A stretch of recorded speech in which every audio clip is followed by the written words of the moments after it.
வணக்கம். நான் உங்கள் ஹரீஷ்குமார்.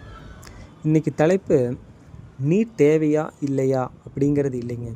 2026 நடக்க இருக்கிற நீட் மறுதேர்வு தேவைதானா அப்படிங்கிறது தான். ஒவ்வொரு வருடமும் மாணவர்கள் மருத்துவராகணுங்கிற கனவில் நீட் அப்படிங்கிற நுழைவுத் தேர்வை எழுதுகிறாங்க. அதுக்காக பல வருடமாக படித்து உழைச்சி எக்ஸாமை எழுதுகிறாங்க. அப்படி எழுதின எக்ஸாம் சில பணம் படைத்தவர்களால் முறைகேடு நடந்திருக்கு, வினாத்தாள் முறைகேடு நடந்திருக்கு அப்படின்னு தெரிய வரும்போது இந்த எக்ஸாமை ரத்து பண்ணுறது தான் சரியாக இருக்கும். ஏன்னா 500 பேர் பாஸ் பண்ணிட்டாங்கன்னு வைங்க, அந்த முறைகேடாக பாஸ் பண்ணுறவங்க தான் ஒரு 10 பேர் உள்ளே இருப்பாங்க. இதனால் அந்த 500 பேருக்கு அப்புறம் வர ஒரு 10 பேர் வாய்ப்பை இழப்பாங்க.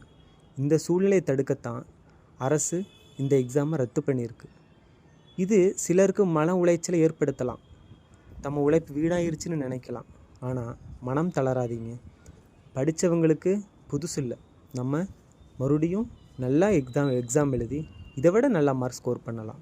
அதனால் இந்த ரத்து பண்ணினதை நீங்கள் ஒரு வாய்ப்பாக கருதி நல்ல மார்க்கை ஸ்கோர் பண்ண முயற்சி பண்ணுங்கள். நன்றி.